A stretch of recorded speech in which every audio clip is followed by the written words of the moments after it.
Becker. This is my amazingly attractive Adam Michael Becker, my husband. You're ridiculous. So, I know that everybody is in here for a different reason, okay? Some of you have experienced a lot of pain and trauma in the area of sex, and you're here to get some answers, and some of you have experienced nothing in the area of sex, and you're here for some answers. We're going to be covering a broad range of topics. We're going to be talking about pornography addiction. We're going to be talking about sexual abuse. We're going to be talking about how to be a virgin. Today, you've made it. Congratulations. We're going to be sharing a lot of sensitive stuff between that Adam and I have been through, and we want to hear from you guys as well. We want to be open to your questions. And so we just kind of want to set an environment in here of there is no stupid questions, okay? I don't care what you're asking. It's not stupid. Nothing in here that we're going to talk about is embarrassing or shameful or wrong to talk about. So we don't want anyone in here thinking like, oh gosh, they just mentioned my one sin, I'm the only one who does it. Not true. You'd be amazed at who does that one sin, okay? I got a list. It's crazy. I'll show it to you later. So that's the environment we're going for, okay? I saw a couple faces go, oh no! I talked to Santa last month, so... And your Facebook. Just so you guys know, every fear of every person who comes to a talk like this is that the people who are up front are incredibly prophetic and they've read your mail and they have a list of all your sins from God and call you out. That's not till day 3, so alright. You've got some time to repent and get your stuff in order. So Adam's going to do an introduction here in a second, but I wanted to let you guys know Sunday we are going to have a Q&A. Now my experience as a campus pastor is when I say Q&A, everyone goes, yay, and then no one asks questions. So here's the thing. We want to answer your guys' questions. We know one of the reasons that Adam and I are up front, we think, is because we are not afraid to talk about anything. We are not afraid to share any parts of our life with you. We are not afraid, God, we have seen and done it all, yay us. So you're not going to be able to shock us, really, okay? We did that on purpose, don't worry. Yeah. In prep for this. God had a plan for our lives. Yay! No, that's... So, there is Don't write that down. We don't want you to be afraid to ask anything. Now, if you are sitting here thinking, there's no way I can raise my hand and ask a question of, I've been raped, where do I go from here? Or, I can't stop masturbating, what do I do? Okay? Might be awkward to ask in front of a group of 60 people. If you want to take out a pen and paper, I'm going to give you guys our phone numbers. You can text us. I don't know you, most of you. So it's going to come up as a jumble of numbers. I'm not going to look it up in the yellow pages. I don't even know if those exist anymore. Half the people in this room are like, what are the yellow Right? pages? It's an anonymous way to ask a question, okay? So my number is... There is no question too embarrassing. And we are... And if it is, we'll just pretend we didn't get it. No. We seriously are beyond judging, okay? One of our, catchphrases is we can top that. So don't worry, okay? If this was a competition, we'd win. Well, that is the Becker way. Oh, is it? Am I on? Okay. Yeah. Hey, hopefully you guys have kind of figured this out already from Bethany talking. Our thing here today is not we're the stiff people that wear... I wear a collared shirt for my job all the time, and I talk to really uptight people that I wish sometimes would loosen up a little bit and wear less ties. I'm not that guy, okay? I can talk to that guy, but I'm not that guy, and we're not those people. We want to be real in here, okay? So we might say something, and then 10 seconds later, I might be like, "Don't write that down." Okay? We've already experienced that once today, but we want to be real, okay? Come talk to us. We're both on the prayer team at the altar. We're not, even if you can meet with us, schedule times, we can talk on the phone later. Technology is amazing. Even if you know us personally, don't be afraid of coming up to us, okay? We have been through some stupid stuff in our lives. And it's amazing what God does with your weakness when you give it to Him and you let Him fix it, okay? So a little bit of the structure. Today we're going to just kind of be talking about what is sexual wholeness? Why is it important to talk about? Tomorrow, we're going to talk about some restoration principles. A lot of us have a past. HL gave a stat. We didn't even give the stat. He just said statistically yesterday, most of us here have a porn addiction. Okay? That's not to mention the sexual abuse stats that don't get talked about, the sex life that most of us have had in the past. Statistically, even in the Christian world, most of us need this talk, and it doesn't get talked about. And then Sunday, it's kind of going to be like a grab bag of different topics, and then we're going to do the Q&A. Okay, so just so you guys have a little bit of an idea of what's going on. Our catchphrase for the next 3 days is everybody has a sex life. Everybody has a sex life. Some of you guys in here already are like, whoa, okay. How did you know? But I've never had sex. I'm a virgin. I've never looked at porn. Okay, you have one still. Okay? You have one. And you've had one for quite a while now. Okay? So just remember that. That's the filter. This is about sexual wholeness, and everybody has a sex life. One of my biggest pet peeves, because I come from the world of, like, I wasn't saved for a really long time, and then I got saved, and I had junk to deal with. And this is a really hard topic for people to talk about, period. If they come from the world of, I've had junk, then, you get into church and you're like, well, nobody else has this problem. Okay, well, statistically, that's not even close to being right. And they don't just make up the stats. They come from real people. If you're in the church world and you have this problem, then you think, I shouldn't have this problem. Any of these problems. This isn't just a one problem thing, by the way. This is just any problem. I shouldn't have this. And this is like the what's the right word? I don't know what the right phrase is, but this is like the thing, like, don't talk about this. The what? Yeah. It is the white elephant in the room, but it's like the dirty white elephant that, like, let's not even, like, we need to, it's like. He's like this in the corner. It's like don't even, like, the white elephant is that there's a white elephant in the room. You know what I mean? It's like it's like we think it needs to be so far removed from church and any church culture that it's like don't even think about thinking about the fact that this is a real thing. Because if you're saved, you don't think about sex, right? Yeah. Christians are prudes who don't enjoy sex, don't think about sex. And if you do like sex, then you're probably that person in Scripture where it talks about, like, you're going to make it in by the skin of your teeth. That's, okay? So, by the way, that's not true. We're going to talk about that. You can write that down. God, I heard a quote once, the Screw Tape Letter. Some of you guys know who C.S. Lewis is. Okay, I have not read all of his stuff. Don't picture me as that guy. But I did read it. I'm not like just don't have that level of respect for me, because I'm not there. Okay, she is there, but I'm not, okay. But I read the Screw Tape Letters, and there's a quote in the Screw Tape Letters where it says, God is actually the ultimate hedonist. And these people just can't figure that out. God created pleasure. I was sitting in, if you guys are here, you need to go to Heather Erickson's talk on pornography. If you were there, it's really good. You already know that. If you haven't gone, you need to go tomorrow. Because if you're in here, chances are you probably need to be in there too. But I was sitting in there and I was thinking, God not only created sex, He actually created the organs that perform those acts and created them in a way that they would cause pleasure. And then He created the brain that receives the signals of pleasure. So for some of you guys in here, you're like, no, church means I have to give up sex. No, God actually created sex, and He is the ultimate master of sex. I'll just leave that out there for you guys to think about over the next 3 days and over the course of your life.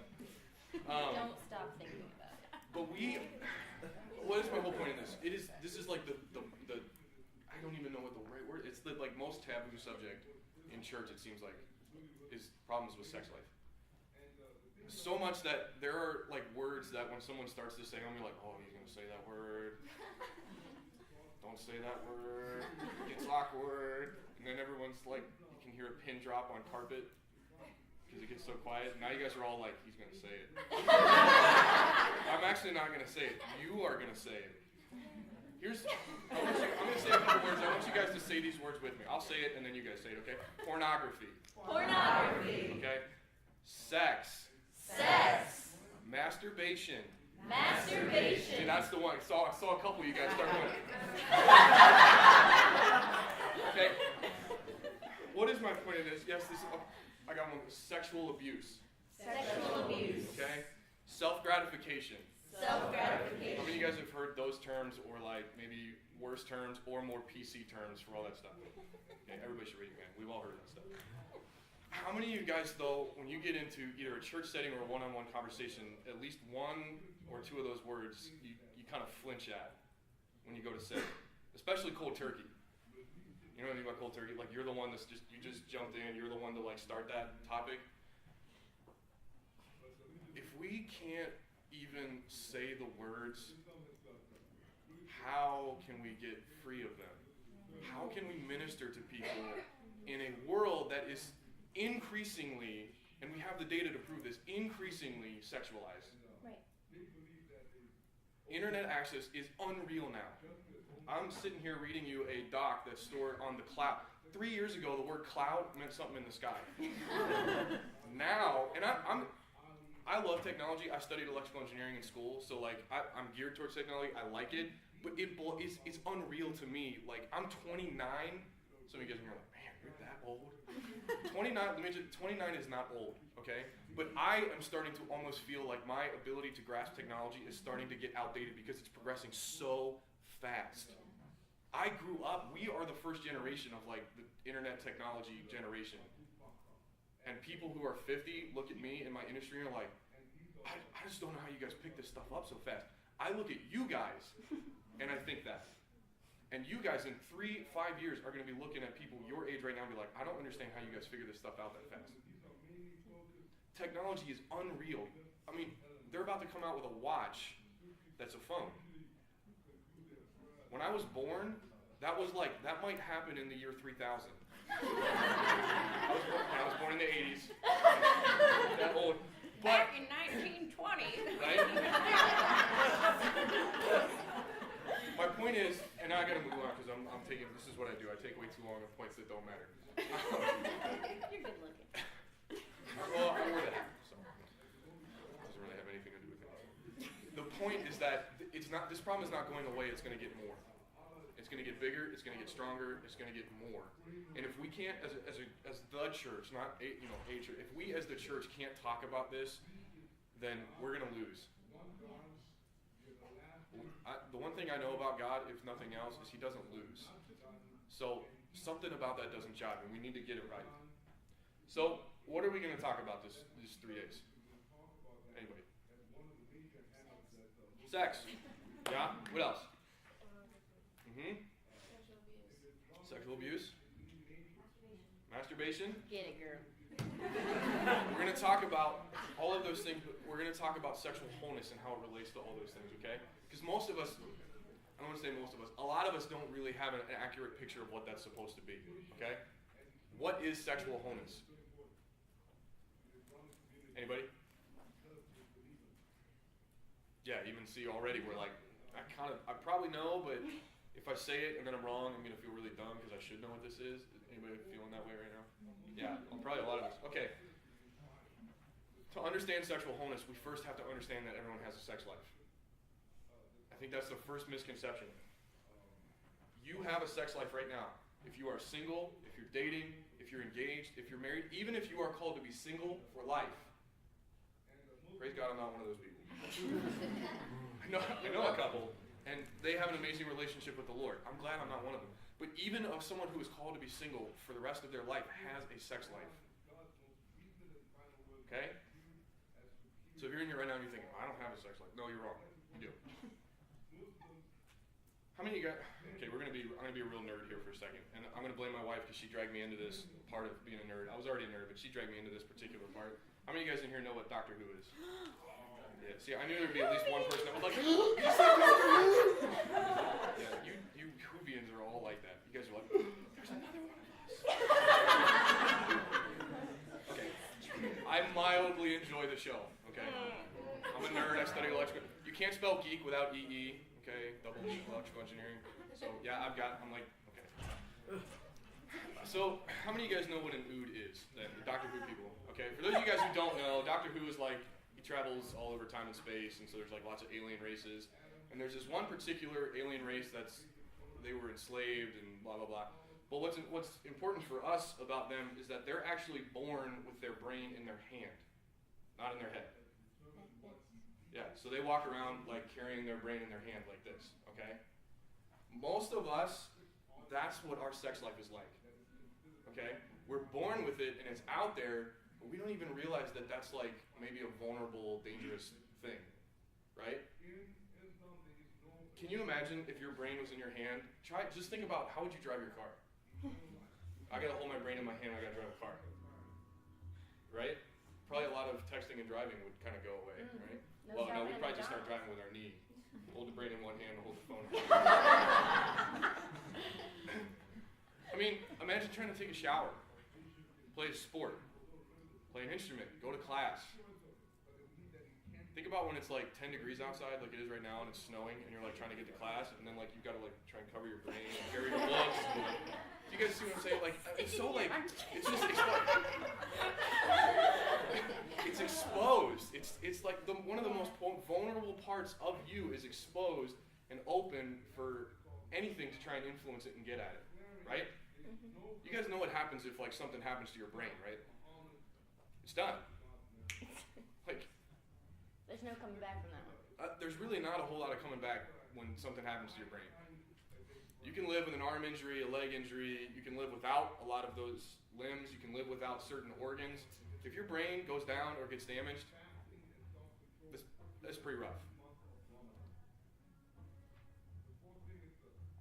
Our sex life is like that. It's out there. It's exposed for a lot of us because we don't understand. A lot of us don't even understand that we have one and that it needs to be protected and it needs to be nurtured. It's out there for the world to try and influence it, to chip away at it. And I think, Adam used the example of the brain, and we think, oh, that's so crucial to who I am and what I do. It helps you breathe. Like, you can't live without your brain. But your sex life, in the same way, in Corinthians, when Paul talks about his sex life, when he talks about his sex life and he says it's so important to remain pure because unlike other sins, sexual sin, when something happens to your sex life, it affects, he says, your body, your spirit, your mind. Every part of you is affected by your sex life. And we don't think about it like that. We just think, well, when I get married, I'll deal with it, or when I'm dating, I'll figure out boundaries. But you don't understand that it's connected to all of you right now. It's not something that clicks in. Oh, I like somebody. I found my sex life. Right now, you're holding it out there. Something that affects the way your mind works, the way your emotions works, the way you will relate to your husband or your wife or even your friends in the future. All of that is connected to your sex life. Yeah. So, what is it supposed to look like? That's a tougher question to answer. And I think a lot of us feel like the Bible is a little more vague, especially in modern times with all the things we were talking about, internet. We got phone watches now. I mean, it's crazy the things that we deal with that weren't dealt with in biblical times. The great thing is that the Bible is living and active, okay? Always remember that. 1 Peter 1:16 says, "Be holy as I am holy." 1 Corinthians 10:31 says, "Whether you eat or drink, do all to the glory of God." I think those are probably two of the toughest scriptures in all of the Bible. Because one is telling you that everything you do should be for the glory of God. Okay, that means when you go to the bathroom, that's for the glory of God. That's what it says, right? Sometimes that's less important to think about, but the reason that I go to that extent is because I heard a guy say, well, how do you eat a salad for the glory of God? Well, there's obviously a way, because it says everything you do for the glory of God. The reason that's important is because we think about sex, I think, in the church, and we think like, well, that's like this thing that God did, but I think it was for procreation, and there was like somehow it ended up that it felt good and people liked it, and so now he has to like scramble to say like, oh, okay, well, I need to regulate that now. Right? Does anybody feel that way? I grew up Catholic, so that was kind of, we were taught that. Sex was for procreation, and like, don't think about the fact that it feels good, like you just need to, anyway. I bring that up because there's a lot of people that have backgrounds similar to that, I think. be holy as I am holy. Okay, really? Like how? I think that when we think of sex, we think like that doesn't really match with holiness unless you're not having it. And once you're having it, like your ability to be holy it automatically drops like 5 points. I don't know if you guys feel that way. I feel that way sometimes. At least I used to. But the thing is that whether you eat or drink, do all for the glory of God. You mean we can have sex to glorify God? Actually, yeah. When you're doing it right, it is glorifying to the Lord. That's a thought for some of you guys. Really think about that. Ephesians 5:25 through 33. I'm going to read this. It says, "Submit to one another out of reverence for Christ. Wives, submit yourselves to your own husbands as you do to the Lord. For the husband is the head of the wife, as Christ is the head of the church, his body, of which he is the Savior. Now as the church submits to Christ, so also wives submit to their husbands in everything. Husbands, love your wives, just as Christ loved the church and gave himself up for her to make her holy, cleansing her by the washing with water through the word, and to present her to himself as a radiant church, without stain or wrinkle or any other blemish, but holy and blameless. In the same way, husbands ought to love their wives as their own bodies. He who loves his wife loves himself. After all, no one ever hated their own body, but they feed and care for their body, just as Christ does the church. For we are members of his body. For this reason, a man will leave his father and mother and be united to his wife, and the two will become one flesh. This is a profound mystery." Do you guys see that this is a biblically mandated thing in marriage? This is, for this reason, a man will leave his parents and cleave to his wife. You guys all know what that word is talking about? They will have sex. They will join their marriage together. What's the word? They will consummate. Oh. That's what it means. You ever heard that word, consummate their vows or consummate marriage? They're talking about having sex. Because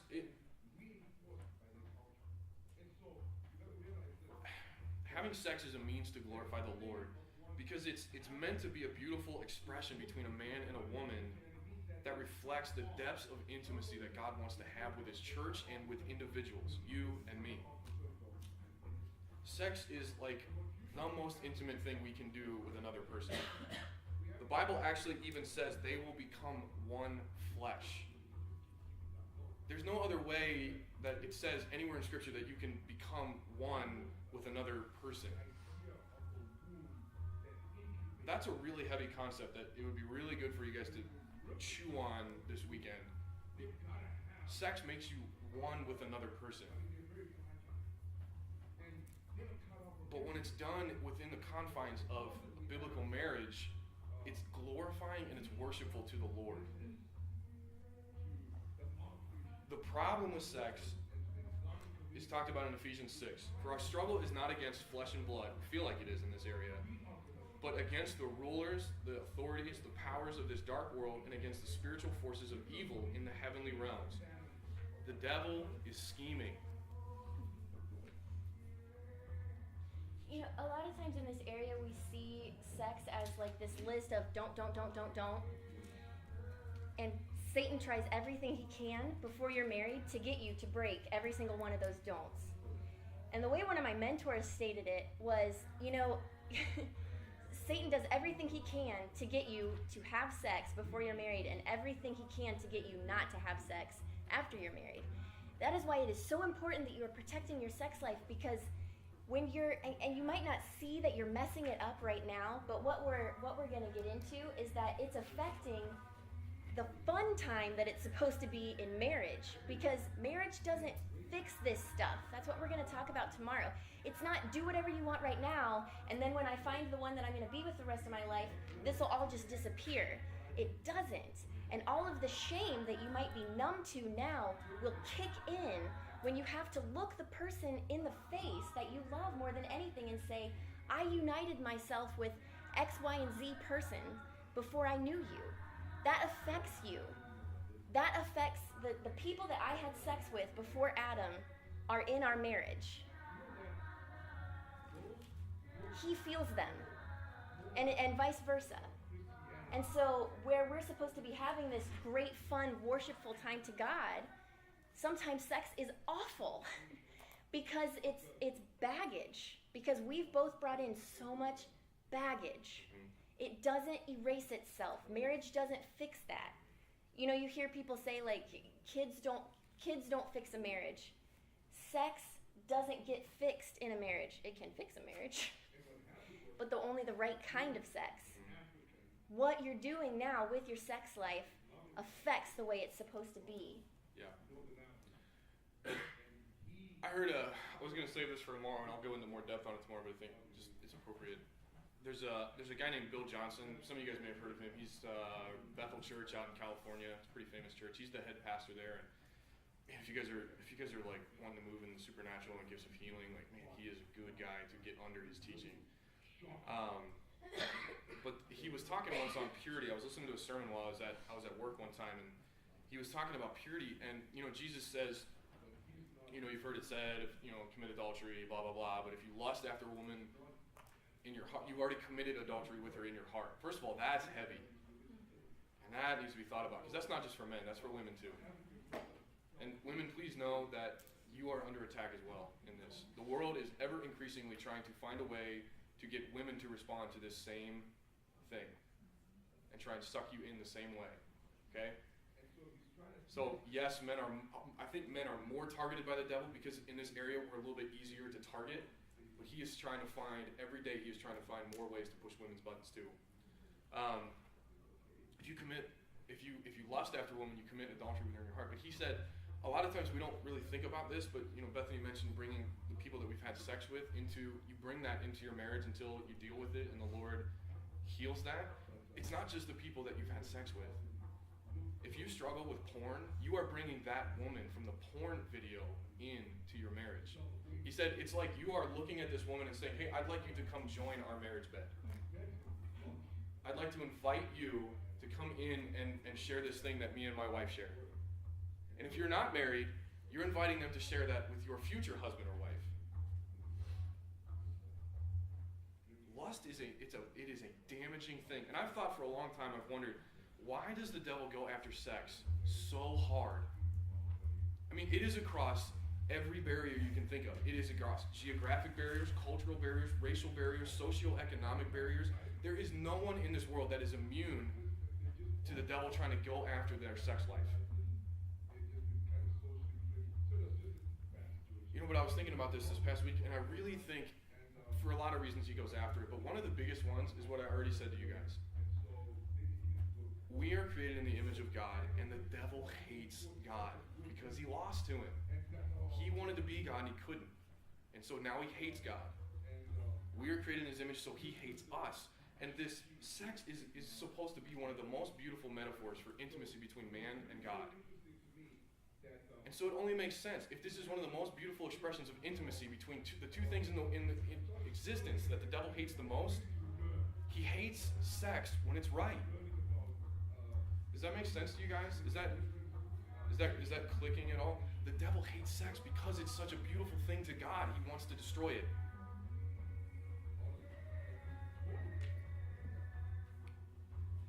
The problem that we face is that we are battling against the devil's schemes. There's two views on sex in creation. There's God's view and there's everybody else's view. I already gave you a little bit about what God's image is. Psalm 139, 23 and 24 says, "Search me, O God, and know my heart. Test me and know my anxious thoughts. See if there is any offensive way in me, and lead me in the way everlasting." How deep do we really want purity? The guy who wrote this psalm didn't say, fix my actions, fix my porn addiction, fix my extramarital affairs. He said, fix my thought life. Fix the thoughts of my thoughts. Fix my heart. Give me a heart transplant. Take out everything that is of me. If there is any offensive way in me, find it, and then lead me in the way of righteousness. Get rid of all of this junk that's in me. Don't even let me have a thought about, thinking about.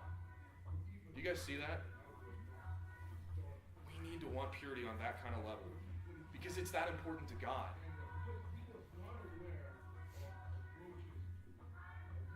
Did you want to talk about the world's image? I did want to talk about the world's don't you go ahead and do that? So, I don't know if you've noticed, but the world has a little bit of a different view on sex than, say, God. And I didn't pick up on a lot of it until I got married and I saw how the real world kind of looked. And so some of this might get uncomfortable. Welcome to my life. There's so much idealism in the way that sex is presented, and I'm not even talking about you have to watch the R-rated stuff. But I'll tell you, I was doing research for a talk, and I read Twilight, the vampire book. Don't judge me.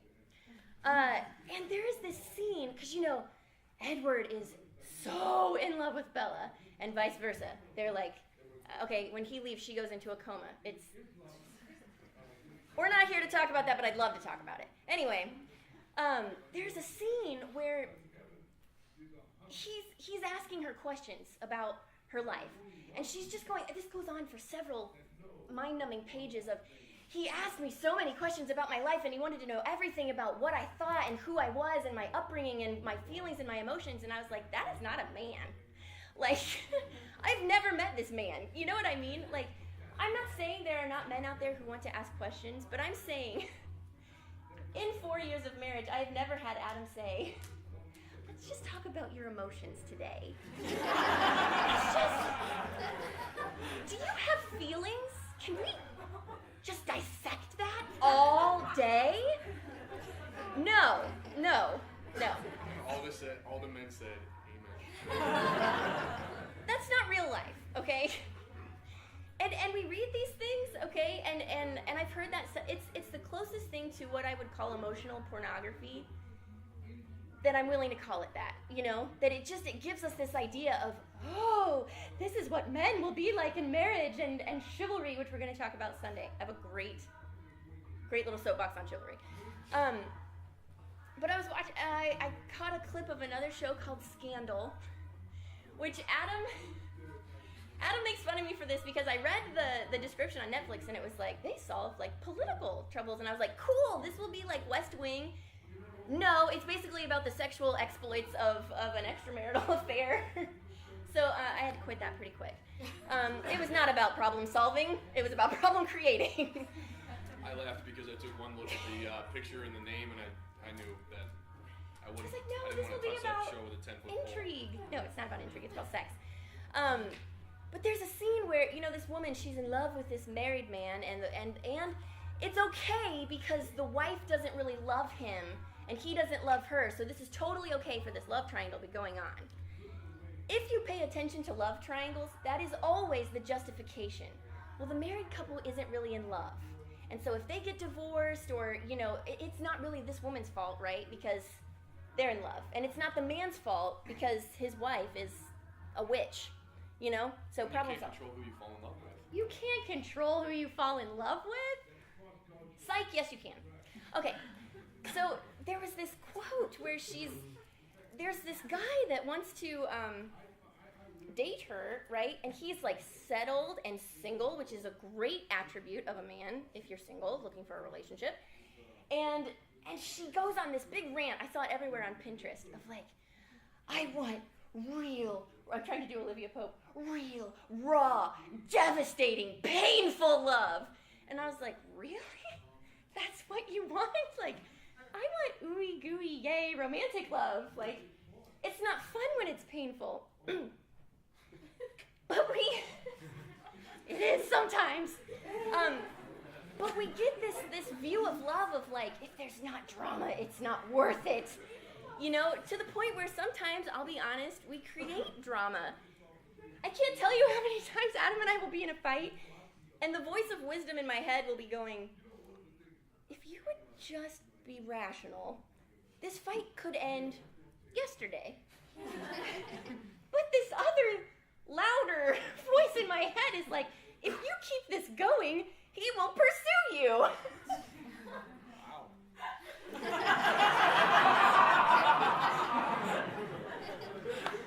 So it's fun to ignore Adam when we're fighting sometimes because then he has to do I'm so sorry. Hey, we're being real. Right? We signed He's like, up for. He's like, babe, just tell me what you're thinking. And in my head, I'm like, I'm not telling you what I'm thinking, then you'll never ask me what I'm thinking again. You only ask me when we're fighting, right? I don't know. X chromosome rationale. I don't understand it, even though it's all over.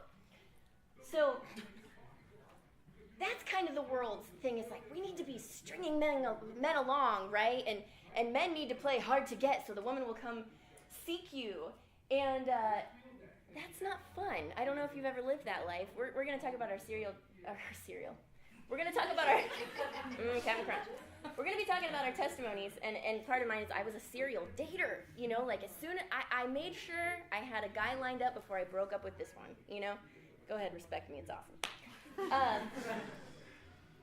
Another thing I'm finding is that, and I have found this in Christian relationships as well. Sex is like this, it's just blown out of proportion of what it's like in real life. I was watching, you guys must think I watch the most awful things. I was watching a detective show, and this couple who, you know, you've been rooting for seasons and seasons finally gets together. And they're having this conversation the next day at work, and she says something like, do you want to sneak off for round 2? Because obviously when they started dating the night before, so they had to have sex. Totally real life. And he says, wouldn't that make it round 4? And I did the math in my head, and I was like, are you telling me you guys had sex 3 times last night? Like, he didn't come over till very late, and you had to be at work early in the morning. So when did this happen? You know, but we don't stop and think about this stuff. What goes in is, oh my gosh, sex is not good unless I've had it 4 times the first time I'm having sex with someone. And you go into your wedding night thinking it needs to be this mind-numbing, earth-shattering, you know, you are pros at this sexual encounter, right? For some of you, it's the first time you've kissed this person. Can I just give you guys the freedom to have bad sex? It's totally cool, okay? You've got years to get better at it. Don't even worry about it. Okay, can we be real about this?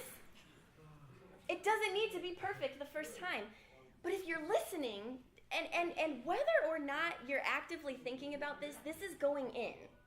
The movies you're watching, the music you're listening to, the TV shows that you're seeing, those expectations are going in. Have you guys ever been in a conversation where you're debating somebody about something, and it's a topic where you think you know what you think, but then you get in the heat of a debate, and then like something comes out of your mouth, and you're like, where did that come from? I've never really thought that thought before actively, but then it just came out of my mouth like, I really think that because I just said it really passionately. Right? Who's been there? How many, like, some of you guys are looking at me like, I don't know what you're talking about. Okay, well, you're in the minority.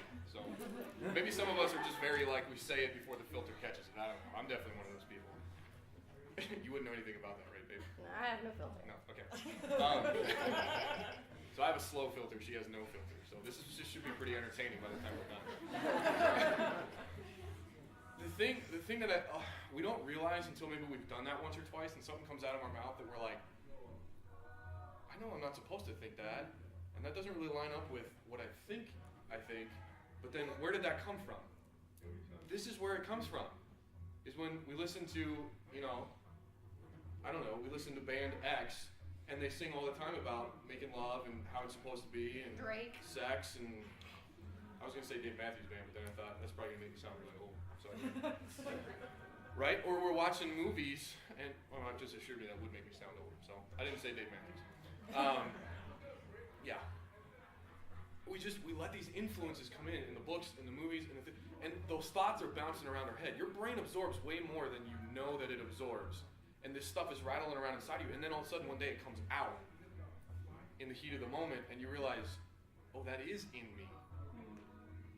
How many of you guys like were cussers at one point in your life, and you think, I've kicked that, and then, you know, you had like the worst day ever, and then one more thing on top of that happens, and you're like, son of a, and you're like, oh, I caught myself, but maybe that's in there a little more than I realized it was in there, right? The world is, your brain is out there, and the world is trying to influence it, and it is succeeding more than most of us realize. Anyway, that was just my little rabbit trail. That was awesome. Hey, thanks. Oh, you were done? The world's messed up, you guys. Don't listen to it. Here's the really messed up part. The church is being impacted by the world's view of sex. There's God's view, and there's everybody else's view. And everybody else's view is being influenced by the devil. Okay? Wow, that's a really strong statement. Well, if it's not God's view, if it's a twisted, corrupted version of God's view, who do you think tried to twist it and corrupt it? Just follow that through logically. God's view and the world's view are not the same. They might be close, they might be really close, but they're not the same. And the church has allowed, the church body, we have allowed the world's view of sex to influence us. And we're still being impacted by it. Unless you're married, sex is mostly, we've let sex become mostly a bunch of don'ts, right? How many of you guys feel that way when you think about sex? I'm single, so sex topic equals don't. Right? I see some heads shaking. That's how I felt before I got married.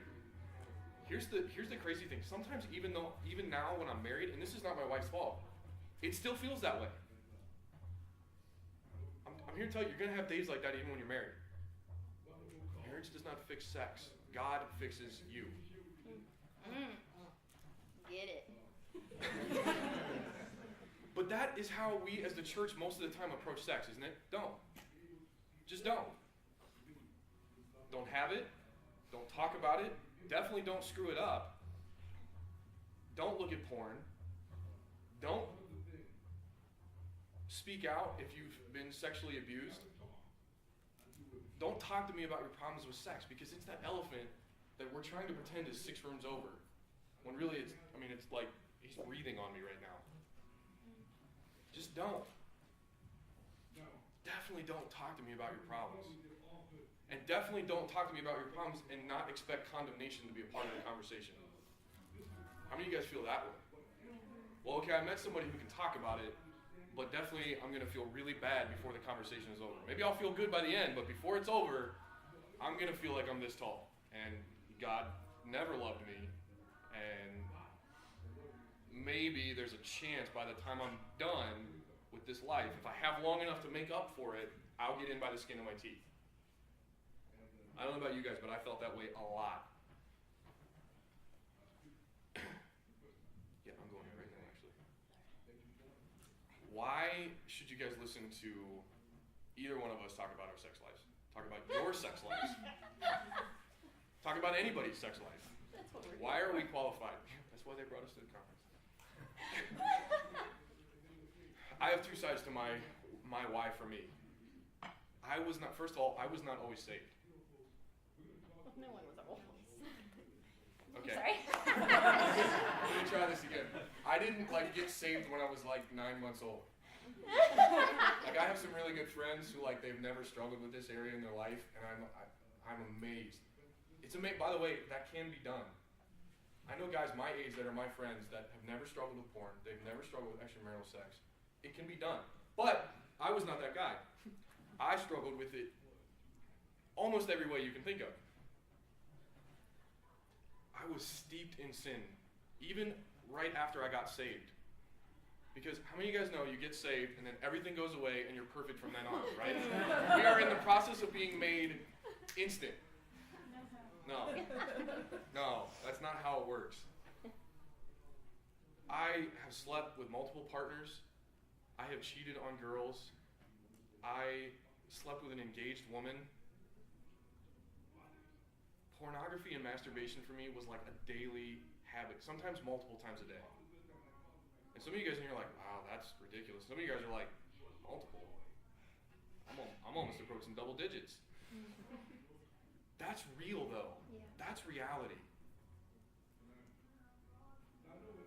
And that stuff didn't just go away the second I got saved. And there were periods of time where it was really hard because I felt like there was no one to talk to about how do I get free of this. It was just, you need to get free and you need to figure it out. Okay, I don't know how. Well, figure it out. Okay, I don't know how. Well, you better figure it out because this is that white elephant and you better get it right because you don't get into the kingdom and you don't get any of the benefits of the kingdom while that's going on in your life.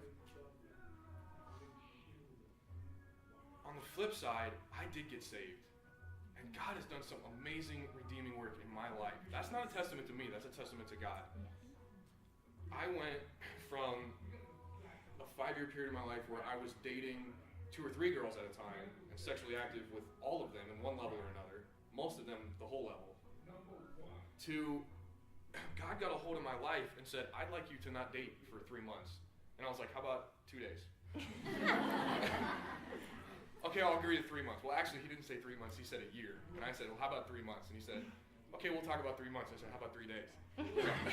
So in 3 months, I said, okay, I can do 3 months. And this is a time where like all the really good Christians around me were like, I'm gonna go for a year. And I was like, I just got out of my 5th consecutive relationship in a row. I dated one girl for 4 years and then 2 back-to-back for 7 months. How about a week? So God was really gracious with me. But 3 months turned into 6 months, turned into a year, turned into 5 years. Which is really ironic because I went 5 years of doing all this really bad stuff. And then God redeemed that and I went 5 years where I didn't even kiss a girl. That's amazing. Didn't pursue a relationship. Actually, most girls in our group thought that I hated girls. They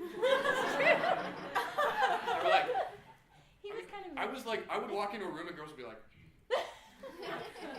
I was like, I didn't know this until later. Apparently I was intimidating to most girls because I wouldn't talk to girls for the most. I talked to girls, but like I was so guarded because I took it for real. I was like, man, I don't want to be that guy anymore. So, yeah, I didn't live my whole 29 years of existence in purity and walking with the Lord, but I've seen both sides of it. I've struggled, and not for 5 minutes, but I went for 5 years of struggling, praying and fasting, super accountability in my life. I'm going to talk about that more tomorrow. I have not met many people who have been willing to go to the levels of accountability that I felt like I needed to go to. And I hope that through this talk that changes.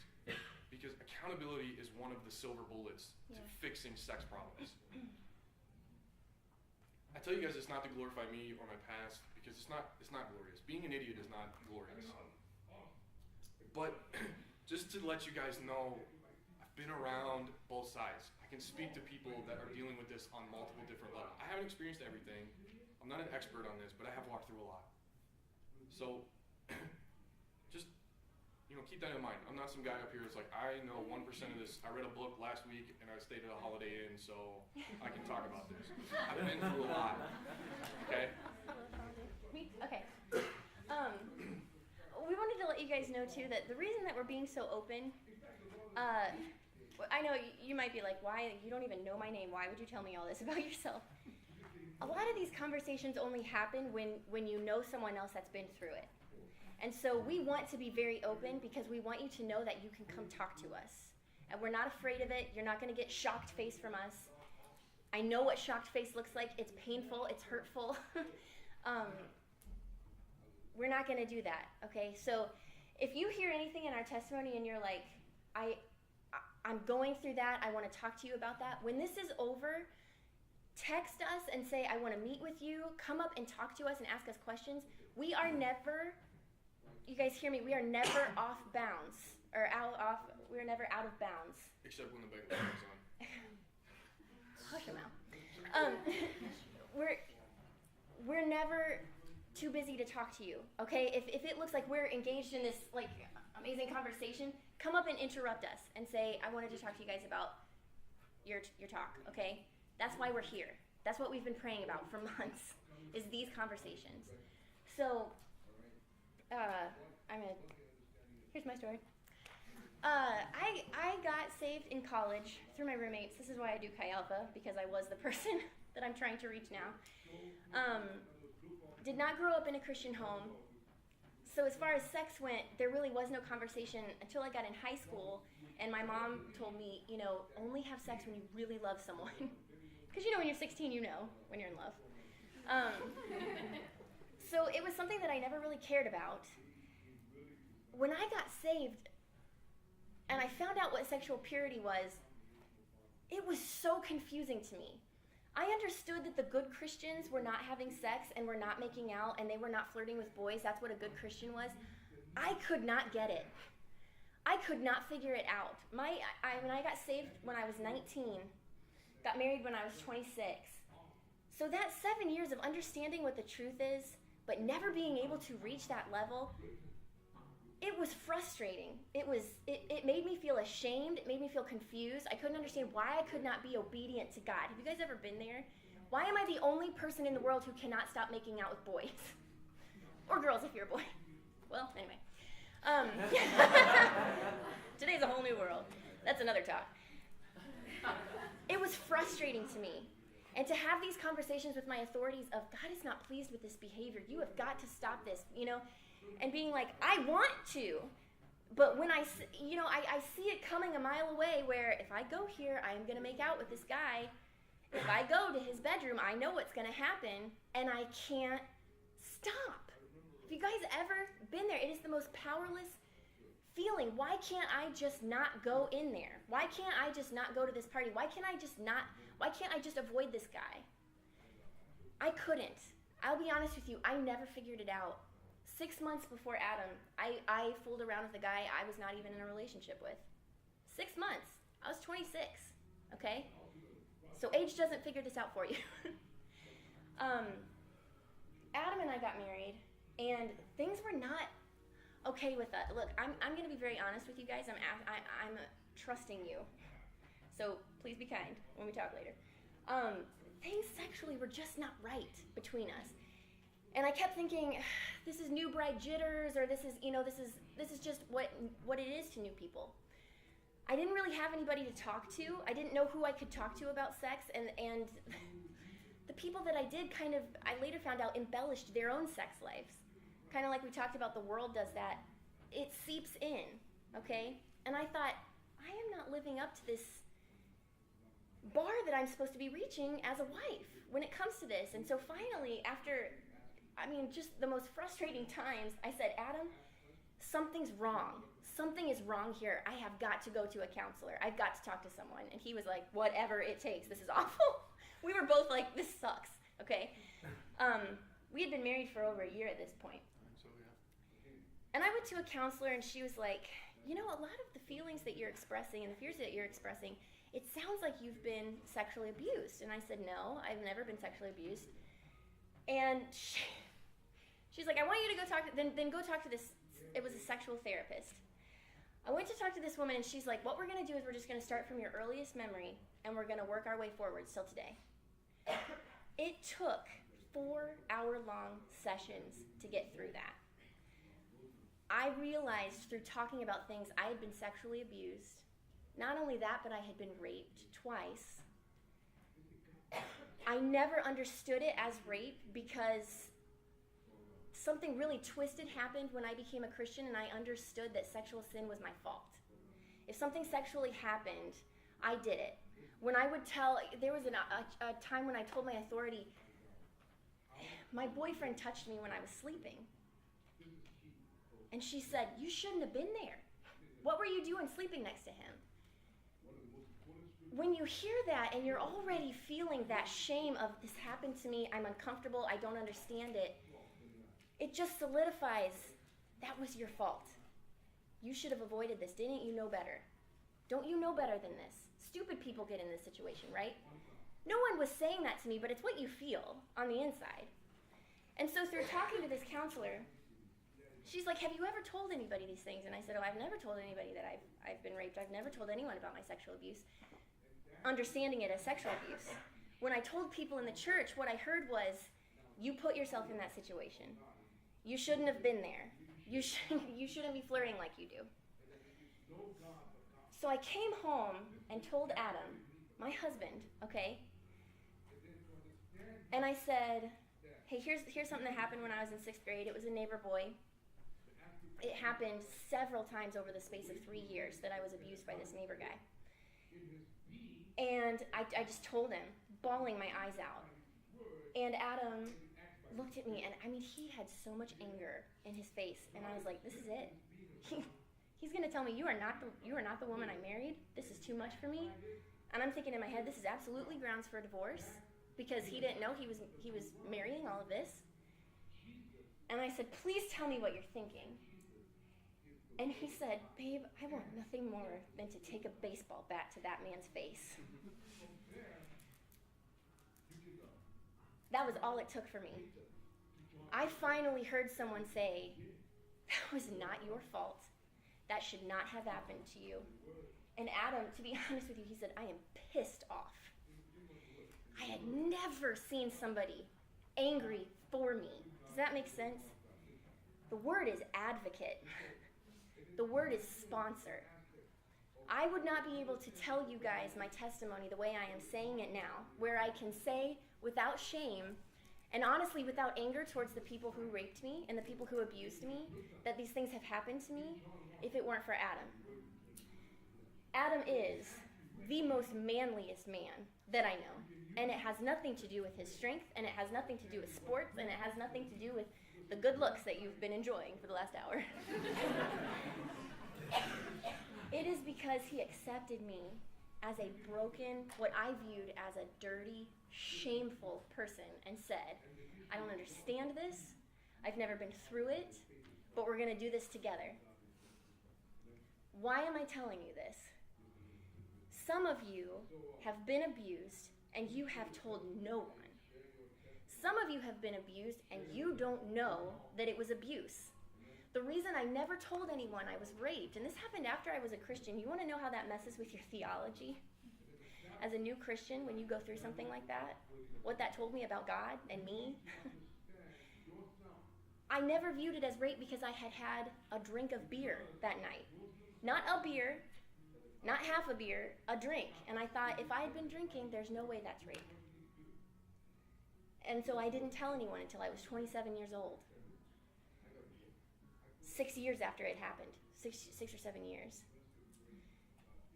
I am talking to men and women in here. It is imperative that you talk to someone about what has happened to you. And if you have never told anyone, or you have told someone and you have been shot down, can I tell you, it's very difficult for people to hear these things because it makes them afraid. They don't know how to deal with it. They don't know how to talk to you about it. So they react in fear. You get the face of, oh my gosh, this is too much for me to handle. And so the easiest thing for them to do is to put it back on you. Well, why were you at that party? Why were you hanging out with that guy? I am so sorry if that has been your experience. That is not the experience you're going to get with Adam and I. And if you are a man in here and you have been sexually abused, your level of shame that you feel, and I can say this as a person that has been raped, is exponentially what I feel as a woman because of the way that our world treats the masculinity and how we view it. My husband is the safest person I know that you could talk to. He has never judged me. He has walked through every stage of this with me, hearing the details of what happened to me because I didn't think there was anyone else safe to tell. Please, please, please, in the next 3 hours, 3 days. You have 3 hours. Come talk to us, okay? And tomorrow we're going to go into more detail. And I can tell you, like, I did have, I had sex with guys, well, one guy, before Adam. I never got into pornography, but making out was something I couldn't stop. It didn't stop until I figured this out, what was going on with me. That's where we want to go over the next 3 days. We're not afraid of this topic. Adam and I have taken up our swords against the devil, and ain't nothing stopping us. Nothing. I'm going to end with this. Adam's going to end after I do this. He was like, no, wife. There is a quote. There's 2 quotes I want to share with you. One is, never compare your beginning to someone else's middle. The second quote is from Ernest Hemingway, and he says, the world breaks everyone, but afterwards many are stronger at their broken places. The reason I share those with you is because if you are at the beginning of this journey, there is no reason why you can't get to where Adam and I are. Absolutely no reason. And we are not at the end of our journeys either. But there's no reason why you can't get where we are, because this was all Jesus. And the reason I share the second quote is because a lot of us take what has happened to us and we see that as a badge of what we've been through. I have been raped. You can't beat me. You can't keep me down. That's the world's view of looking at it. God takes those broken places and turns them into weapons. I am not bitter about the things that have happened to me because God has not only redeemed those things but restored them to the place that I can get you guys out of where you are. That's huge. Talk about taking what the devil meant to kill me and turning it into something that is destroying his works. Eat it. So, yeah. This is the last thing, and then we're going to be done.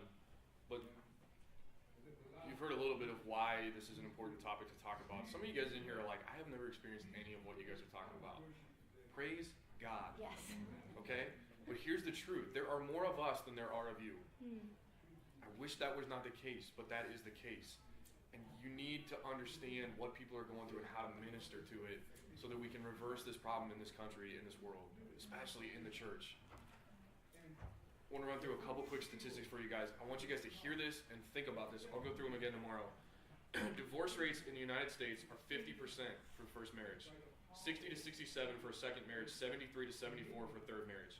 63% of divorces resulted from one spouse starting a relationship through online meeting.